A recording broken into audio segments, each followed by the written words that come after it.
Hallo.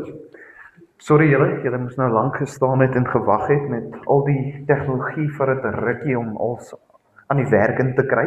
Maar julle kan asseblief my vanoggend oopmaak by Hebreërs 13 vers 7 tot 9. Dis dieselfde hoofteksgedeelte as laas Sondag. Hebreërs 13 vers 7 tot 9 asseblief. En die tema van vanoggend is dieselfde: lyf soos Jesus, vind en word leiers van die geloof. Net voordat ons vanoggend open, is daar so 'n paar gebedsversoeke. As ek nie verkeerd is nie, is die Absaloms nog siek en Tannie Lisel, Tannie se moeder, is ook nog siek met bronkietis. So kom ons dra hulle ook op aan die Here, en dan ook Anton se ouma het geval deur die week. So asseblief kom ons dra haar ook op aan die Here. Kom ons sluit dan net die oë en dan nader ons die Here asseblief. Vader, waar ons nou gesing het dat U wonderbare raadsman is, ewige God. Vader, kan ons soveel titels aan U koppel, maar Vader, mag daai titels vanoggend waarde dra in ons harte.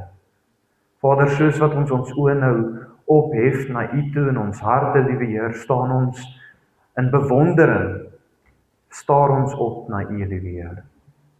Vader, ons eie redding is onverstaanbaar en onbegrypbaar en tot U genade in ons lewens. En Vader, sodoende vra ek vanoggend, mag U genade op ons wees. Mag U Gees ons harte nou oopmaak, ontvanklik maak vir U woord. En Vader, mag hy die ware leermeester wees, wat U verborgde dinge, U geheimenisse aan ons openbaar, maar ook ons harte aanspreek deur U woord.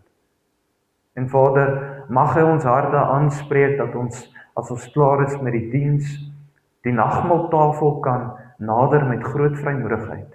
Nie omrede ons perfek is nie, maar omrede ons besef dat al wat ons moet doen is dit wat sondig is, dit wat 'n las is, dit wat ons terughou in hierdie lewe en ons wandel teenoor U, net by U voete kan kom neersit. En sê, Vader, vergeef my. En Vader, sodoende vra ek waar ons vanoggend aangaan met ware geestelike leierskap en waarvoor ons moet uitkyk. Vader, vra ek, mag U ons harte oopmaak vir die boodskap. Vader, mag U ons beskerm teen die valshere daar buite in die wêreld, liewe Heer. En Vader, mag ons nie rondgeslinger word deur vreemde leringe en valse leringe nie, liewe Heer, maar dat ons gebou sal word op Jesus Christus as fondasie. En dan laastens, liewe Heer, vra ek net, mag U ook vanoggend my gebrokenheid, my onkunde en my sondigheid ook op sy sit. Mag U woord volgens U wil en U waarheid verkondig word. Ons vra al hierdie dinge in U heilige naam. Amen. So as ons vanoggend lees uit Hebreërs 13 vers 7 tot 9, lees ek weer eens uit die 33 tot die 53 vertaling. En dit sê vir ons: Gedenk julle voorgangers, wat die woord van God aan julle verkondig het. Aanskou die uiteinde van hulle lewenswandel en volg hulle geloof na. Jesus Christus is gister en vandag dieselfde tot in ewigheid. Moenie rondgeslinger word deur allerhande en vreemde leringe nie, want dit is goed dat die hart versterk word deur genade, nie deur voedsel nie, waarvan die wat daarin gewandel het, geen voordeel gehad het nie. Net tot sover asseblief. En soos wat julle weet, is ons so op die einde van ons reeks wat handel oor die boek van Hebreërs, en ons trek in hoofstuk 13, en soos wat ek al menigmale gesê het, hoofstuk 13 handel oor ons pligte as weergebore gelowiges, en ook hoofstuk 13 gaan oor die innerlike verantwoordelikhede teenoor mekaar in die huwelik, en dan ook waarskuwings wat ons vandag by gaan uitkom, en ook gisterna gekyk het onder die tema van, wat is werklik waarlike geestelike leiers? Waarna moet ons uitkyk? Maar ook baie belangrik wil ek net deel vanoggend. Hierdie waarskuwings en hierdie punte waarna ons moet uitkyk, van 'n man wat die woord van God as die hoogste autoriteit sien, iemand wat die woord van God suiwer verkondig en ook sodoende geestelik stabiel is. Mense, dit is ook riglyne vir ons om in dit te groei. Ons is ook behoort om stabiel te wees geestelik, om Christus te verkondig, om voorlopers te wees, sodat ander ons kan volg, en soos wat Paulus sê, volg my soos wat ek vir Christus volg. Ons het laas Sondag ook gekyk en gesê dat in vers 7 sê die skrywer eintlik vir ons, daar op die einde waar dit sê, van hulle lewenswandel en volg hulle geloof na, dat die oorspronklike woord verwys na mimiek. Ons moet die geestelike leiers wat in ons lewens is, agtervolg soos wat hulle vir Christus volg. Ons moet nie vir Piet of vir Daan volg nie, maar ons moet hulle volg soos wat hulle vir Christus volg. Ons hoef nie elke ding te volg wat hulle doen nie, want tog elke mens is imperfek. Maar volg juis die Christus wat julle in hulle raak sien. En dan gaan ons vanoggend aanbeweeg en ook kyk na, weer eens die vraag vra, na wat moet ons uitkyk as ons kyk na geestelike leierskap? En dit bring ons dan vanoggend by vers 8 wat sê, Jesus Christus is gister en vandag dieselfde tot in ewigheid. En dit bring ons by ons eerste punt vir vanoggend, en dit is, kyk vir geestelike leiers of leiers wat geestelike stabiliteit het. Nou mense, hierdie is vir my baie, baie belangrik. Nou om die punt te verduidelik, so 'n bietjie in 'n eenvoudige vorm. Soos wat julle weet, as jy wandel saam die Here, is daar baie storms. Daar's baie tye waar jy gelouter en gesuiwer word en is eintlik konstant om eerlik te wees. Maar ek seker die meeste van julle het al agtergekom. As daar 'n toets is in jou lewe, suiweringsproses, en jy val in daai toets, sal die toets daar bly totdat jy sterker aan die ander kant uitkom. Hy is konstant daar, en sodra jy deur hom is die geloof sterker, maar dan kom die volgende toets weer. En die gevaarlikste plek waar 'n gelowige homself kan vind, is by 'n plek waar hy voel, hy word nie versoek nie. Hy word nie gelouter nie, want juis dan is hy 10 keer in 'n toets, word hy versoek, en hy kom nie agter dat dit gebeur nie. En juis na geestelike stabiliteit moet ons uitkyk, leiers wat al deur die storm is, en wat konstant in die storm is, maar wat hulle oë op die Here hou. Leiers wat die hele tyd vashou in Jesus Christus, en wat nie val in die geloof nie. Nou wat vir my baie interessant is, die Hebreëse skrywer verwys, of die Hebreëse skrywer verwys na hierdie konteks, juis omrede die Joodse gehoor wat hierdie brief lees, is tans en was in storms, geestelike storms, finansiële storms, en ons lees van dit in Hebreërs 10 vers 32 tot 35, waar die skrywer verwys na dit, waar hy sê, maar onthou die vorige dae, waarin julle toe julle verlig geword het, verwysend die waarheid aanvaar het, 'n groot lydingsworsteling deurstaan het, gedeeltelik omdat julle deur smaad en verdrukkinge 'n skouspel geword het, gedeeltelik omdat julle deelgenote geword het van die wat in so 'n toestand verkeer het. Want julle het ook saam met my gevoel in my boeye, en julle het die berowing van julle goed met blydskap aanvaar, omdat julle geweet het dat julle in julself 'n beter en blywende besitting in die hemele het. Werp dan julle vrymoedigheid, wat 'n groot beloning het, nie weg nie. En die skrywer verwys eintlik na sy gehoor aan wie hy hierdie dinge skryf, is tans en was verdruk, vervolg, hulle het hulle besittings verloor 10 teen 1, maar dat hulle blydskap nog steeds gevind het in dit, omrede hulle skatte wat in die hemele is, nooit verlore kan word nie, of nooit gesteel kan word nie. Dis waar mot en roes dit nie kan verniel nie. En juis vir hierdie rede skryf die skrywer, en hy sê eintlik, kies geestelike leiers wat saam met jou in die storm kan staan. Leiers wat saam met jou deur die verdrukking sal gaan. Leiers wat in lyding sal lei in die verdrukking, wat nie sal opgee of val in die geloof nie. Mense, dit is baie, baie belangrik. Ek het laas Sondag daarna verwys, vandag omtrent elke keer wat jy 'n nuusberig sien oor 'n kerk, gaan dit oor 'n predikant wat of egbreek gepleeg het, of wat gesteel het, of iets soos dit. En mense, juis kan ons nie sulke mans volg nie. Juis as 'n man skuldig was in die amp aan so iets, kan hy nie weer hiervoor staan nie. Daar is genade en vergifnis, maar die ampt moet altyd beskermd word. Die voorbeeld moet altyd daar wees van Jesus Christus. En nie een van ons is perfek en heilig nie, maar juist vir hierdie rede moet ons mekaar op mekaar se toon hou. Juist vir hierdie rede, soos om Freddy vanoggend geopen het, moet ons mekaar toets. Want as ek nie getoets word nie, en julle word nie getoets nie, gaan ons so begin aan valshede vashou. Ons moet mekaar vermaan met die woord van Jesus Christus. En dan in vers 8 kom die skrywer, en hy gebruik vir Jesus Christus as voorbeeld. Hy rig eintlik ons oë op Jesus. En hy sê, in 'n wêreld wat onstabiel is, wat onseker is en elke jaar meer onstabiel word, rig hy ons oë op 'n konstante. En hy sê, Jesus Christus, die ware herder, die een wat alles aan mekaar vashou, wat vandag en môre en tot in alle ewigheid dieselfde is, wat onveranderlik is, wat ons sekuriteit en veilige vesting is. En hy vat ons oë van 'n onstabiele mensdom en wêreld en hy rig dit op as voorbeeld en sê, soos wat Christus nie verander nie, kan die lering nie verander nie. Maar die lering volgens die woord bly. En hy verwys na Christus as voorbeeld. 'n Leier wat geestelik stabiel is 'n leier wat al geleer het om sy oë in die storm op Jesus Christus te hou.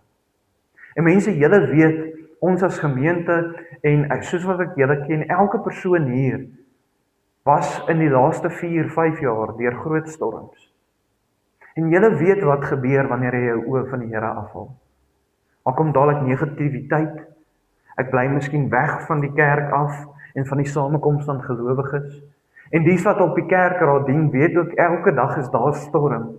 En so vinnig soos dit word ons negatief. So vinnig soos dit, dan dink ons omrede, daar moet iets fout wees, of die Here het ons verlate, as daar iets gebeur, maar weet julle wat? Solank ons oë op die Here hou, is ons gehoorsaam. En is die Here getrou. Hoor na hoe mooi Jakobus 1, vers 2 tot 4, hierdie storm stel. Maar ook die positiwiteit van versoekinge.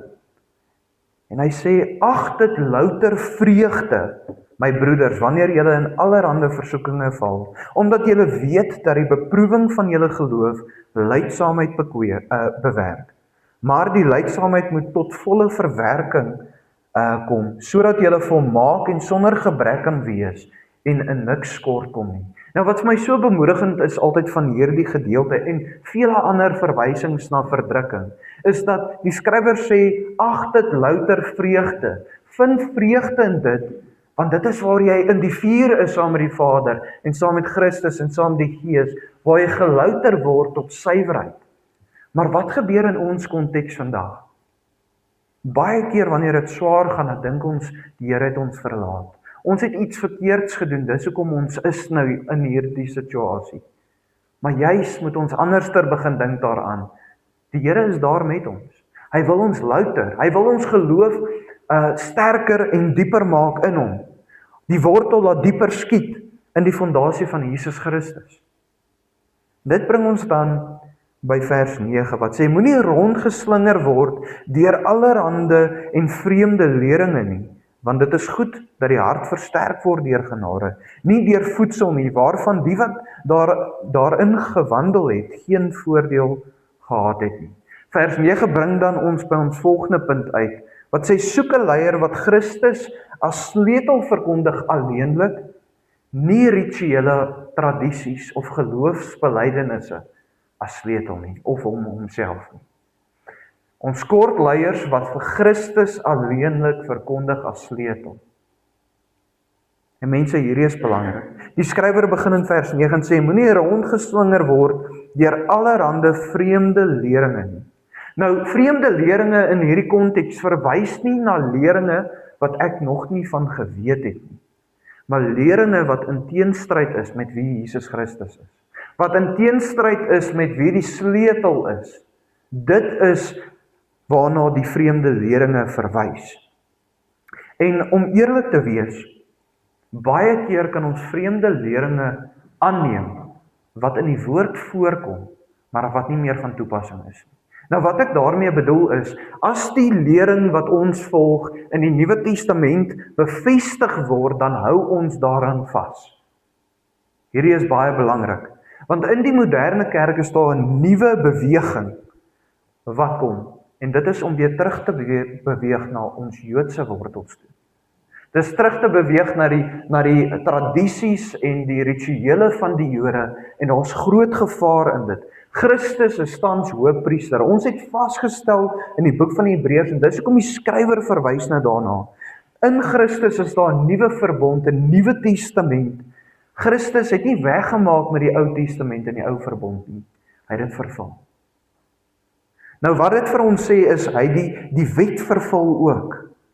Al val die wet nie weg nie, is dit riglyn, maar daar is sekere aspekte van die wet wat ons nie meer hoef toe te pas nie. En dit is die wet wat gekoppel word aan rituele en seremoniewetgewing, wat gekoppel is aan offers. Wie van julle het al iets geoffer tot die Here, 'n voeltjie of 'n bok? Ons doen dit nie meer nie. So stem julle saam, die wetgewing wat gepaard gaan met dit, doen ons ook nie meer nie. Ek hoop julle stem saam met. Nou wat gebeur is, wanneer jy weer wetties word, wanneer Christus nie meer die sleutel is nie, maar jy raak wetties en volgens rituele, en jy mag sekere kosse nie eet nie, want dit is onrein volgens die woord, dan probeer jy jouself red en reinig. Want ons glo, Jesus aan die kruis het al die werk gedoen. Alleenlik deur Christus het ek tot redding gekom, alleenlik deur Jesus Christus is ek gereinig. Niks wat in my is goed nie, sê Paulus. Wat ek wil doen, doen ek nie, en dit wat ek nie wil doen nie, doen ek. Julle weet, die vlees. In die kerk vandag het ons net 2 ordinansies, of sakramente, as ek dit so mag stel. Vanoggend gaan ons een doen, en die Bybel sê, doen dit soveel as wat jy kan. En die ander een gebeur net 1 keer, en dit is die doop. Jesus het geen ander instellings vir ons gemaak wat ons moet vier nie. Alleenlik moet ons aan hom vashou. En albei hierdie ordinansies verwys na Jesus Christus as redder en ook hoëpriester. Enige iets anderster wat nie verwys na Jesus nie, hoef ons nie te volg nie. En moet ons nie volg nie. Maar interessant, in vers 9 verwys die skrywer na 'n konteks van valse lering, na 'n konteks van vreemde lering, en hy koppel dit aan voedsel. Nou die rede hoekom die skrywer dit doen is, ons moet onthou dat sy gehoor die Jode is. En die Jode wat uit die ou verbond uitkom, was nog gewoond met tradisie en leringe om vas te hou aan die ou dinge. En sodoende kom die skrywer en hy sê vir ons, en hy verwys na voedsel omrede die Jode vasgehou het in die Ou Testament, waar daar staan dat sekere kosse jy nie mag geëet het nie. Jy mag sekere diere nie geëet het nie, want dit was onrein, en as jy dit geëet het, het jy jouself onrein gemaak. Maar God het in Handelinge 10 aan Petrus gewys dat alles wat hy geskep het, is rein en heilig. En dat niks wat jy eet jou rein kan maak nie, want onthou weer eens, as jy vandag dink dat as ek sekere kosse eet, maak dit my rein, dan maak ons vir Christus aan die kruis minder. Elke lering wat nie gekoppel is aan Christus nie, wat ons gebruik om ons te reinig, mense, is teenoor Christus se lering. Alleenlik deur genade sit ons hier vanoggend. Mense, hoeveel keer in die kerk hou ons nie meer vas aan tradisies, aan rituele, as aan Christus nie. Hoeveel van ons, en ek glo, meeste van ons kom uit ander denominasies uit, was nie in die verlede deur vreemde leringe rondgeslinger, soos wat die skrywer na verwys. Maar nou kan ons vra, maar hoekom? Hoekom was ons rondgeslinger deur vreemde leringe? Want eerstens het ons laasweek vasgestel, en ons almal is skuldig, ek en Kluisen, want ons het nie die lering getoets nie. Tweedens kan ons sê, omrede ons die prediker gevolg het, soos hy die tradisie volg en ander predikers. En ons het nie die prediker gevolg soos wat hy vir Christus volg. En daar's 'n groot verskil tussen die twee, soos wat ek nou na verwys het. Paulus skryf, volg my soos wat ek vir Christus volg. Verwys en kyk deur my en sien vir Christus raak. As iets te vind is in my wandel wat in teenstryd is met die woord, moet dit nie volg nie.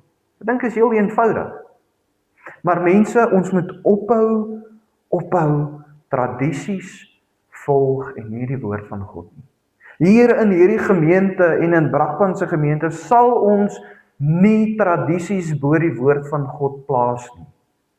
En weet julle wat? Is ons behoort om mekaar te louter met die woord, deur mekaar verantwoordelik te hou teenoor die woord. Wat vir my interessant is, die skrywer van vers 9 sê, hierdie voedsel, die ouens wat hulle self probeer reinig het, deur hierdie sekere kosse te eet, hulle het geen baat gevind in dit nie. Maar hy sê, in teenstryd daarmee, wat is die enigste ding wat die hart versterk? Die innerlike mens versterk. En die skrywer sê in vers 9, genade. Genade alleenlik versterk die innerlike persoon. Nou wat bedoel die skrywer daarmee? Hoe kan genade vanoggend ons innerlike persoon, ons harte versterk? 2 Korintiërs 12 vers 9 gee vir ons eintlik die antwoord en verduidelik dit vir ons. En as jy iets vanoggend wil neerpen, asseblief pen dit neer. Dit sê, en hy het vir my gesê, my genade is vir jou genoeg, want my krag word in swakheid volbring. Baie liewer sal ek dus in my swakheid roem, sodat die krag van Christus in my kan woon. Nou wat is die genade? Wie kan vanoggend vir my sê, wat is die genade en wat ons moet vashou? Enigiemand? Is daar enigiemand? Wat sê oom Fred? Nie geluister, ja. Daar vang ons om uit. So, ek hoop as julle daar kyk na daai groen en geel liggie agter die kruis, die kruis. Die kruis is die genade aan wat ons vashou. Jesus Christus wat aan die kruis was, die dood oorwin het toe hy gesterf het en uit die dood uit opgestaan het en opgevaar het hemel toe. So waarin moet ons groei en vashou? Die volmaakte werk van Jesus Christus.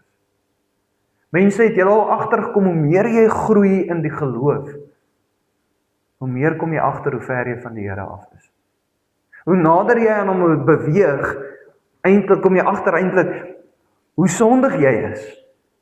Maar is dit nie amazing dat niks wat ek doen kan my werklik reinig nie. Niks wat ek doen kan eintlik maak ook dat ek tot redding kom nie, alleenlik deur Jesus Christus. En hoekom as ons dit verkondig, dat alleenlik deur Jesus Christus, as ons tot redding gekom het, dan hou ons nie meer daaraan vas nie. Geen werk kan maak dat ek in die hemel kom nie.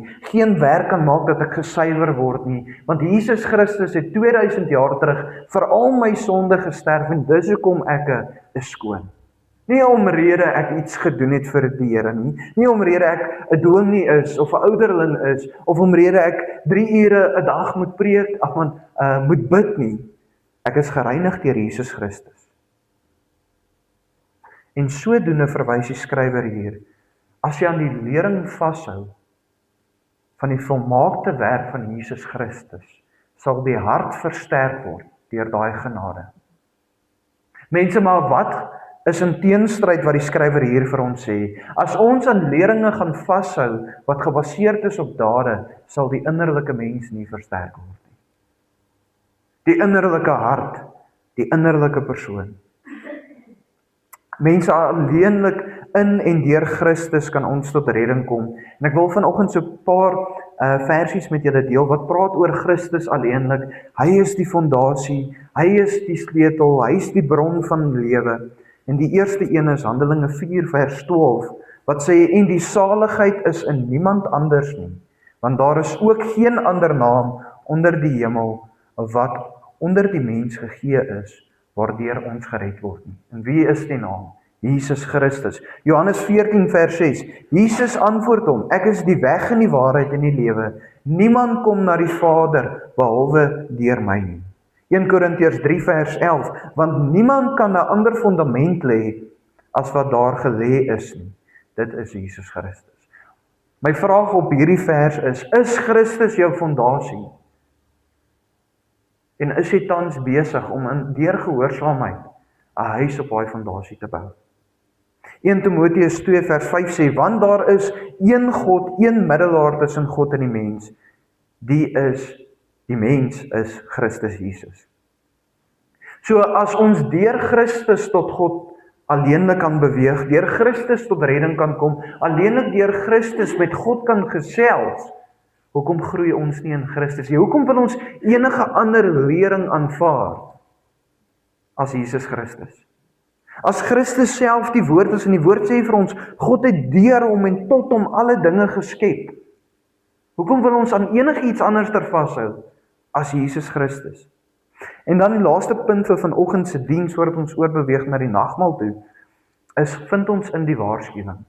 Die geestelike leier wat die boek of die brief van Hebreërs skryf, waarsku hulle. Hy vermaan hulle en sê, broers, susters, moenie vashou aan vreemde leringe nie. Volg manne wat geestelike stabiliteit toon, wat nie val om elke hoek en draai in sondigheid nie, maar wat konstant wandel saam met die Vader. En die volgende punt is, kies 'n leier wat jou vermaan en aanspreek met die woord van God. Mense, in vandag se tyd en in die wêreld waarin ons leef, sê die mensdom baie, net God kan my oordeel. Julle weet, en dit is waar.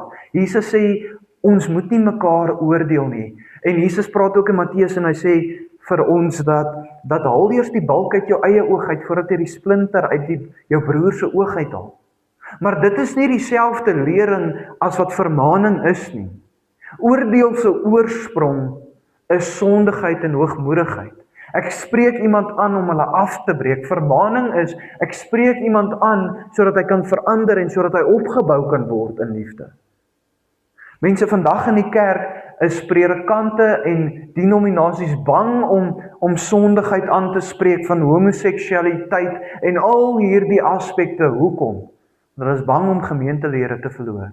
Hulle is bang om finansies te verloor. En mense, die woord sê, wie is die enigste entiteit of die enigste persoon wat ons moet vrees? Is God. Ons moet nie die mensdom in die kerk vrees nie, ons moet nie die owerhede en magte daar buite vrees nie, ons moet God vreesend wees. En julle sal sien hoe kerke groei of kleiner raak as gevolg van hierdie aspek. Onderdanigheid teenoor die woord van God en om dit te verkondig soos wat dit daar staan. Mense, as ons bang is om iemand aan te spreek en ons doen dit nie, beteken dit ek's nie lief vir hom nie. As 'n pa nie sy kinders aanspreek nie en vermaan in liefde nie, is hy nie lief vir hom nie. En mense, juis vandag, en soos wat ek gesê het, wat om Freddie mee geopen het ook, is dit so belangrik. Ons kan nie meer volgens die hart sê, dit voel nie reg nie. Ons moet volgens die woord sê, broer, suster, hierdie is nie reg nie, maar kom ek stap 'n pad saam met jou. Kom ek bid saam met jou. Hoor wat sê Hebreërs 3 vers 13 vir ons. Maar vermaan mekaar elke dag solank as dit vandag genoem word, sodat niemand van julle deur die verleiding van die sonde verhard word nie. Mense, as ons hierdie nie doen nie, gaan ons agtervallig raak. Gaan ons aan valshede vashou. So my gebed is vanoggend, mag ons begin manne volg wat stabiel is in die woord van God, mag ons dit kweek in die gemeente. Mag ons manne en vrouens wat hierin is, mag hulle geestelik volwasse word, stabiel word, die woord van God as die hoogste autoriteit neem, en nie wat die hart sê nie. Nie wat dominee Piet van daai kerk gesê het, of dominee Pieter van die kerk nie, maar wat die woord vir ons leer. En mense, mag ons in daai stabiliteit groot vreugde vind. Mag ons mekaar bemoedig as ons deur versoekinge gaan en verdrukking. En mag ons in die woord van God as Christus Jesus as fondasie sterk staan. Amen. Kom sluit die oë. Vader, waar ons nou in eenvoud weer gesien het, die waarskuwing van u woord teen valshere, deur vreemde leringe. Vader, mag ons in eenvoud besef dat ons net moet groei in Jesus Christus. Vader, mag u vir elke persoon wat hier is vanoggend, mag u vir hulle die wysheid en die insig gee, sodat hulle elke woord wat hulle hoor, sal suiwer en louter teen u woord. Sal toets volgens u woord, dat nie een van ons misleid sal word nie, want misleiding en tradisie neem so vinnig oor in ons lewens. Valsheid versprei soos 'n kanker in 'n mens se hart, liewe Heer. En Vader, sodoende vra ek, mag u valshede tans in ons eie lewens uitwys, mag u valshede waarin ons vashou uitwys. En Vader, mag ons groei en 'n stewige huis bou op Christus as die fondasie.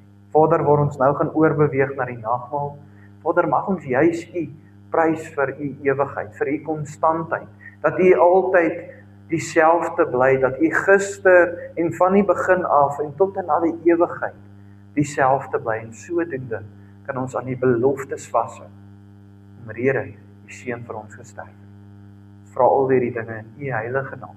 Amen. So dan vra ek net vir hom Freddy om asseblief vorentoe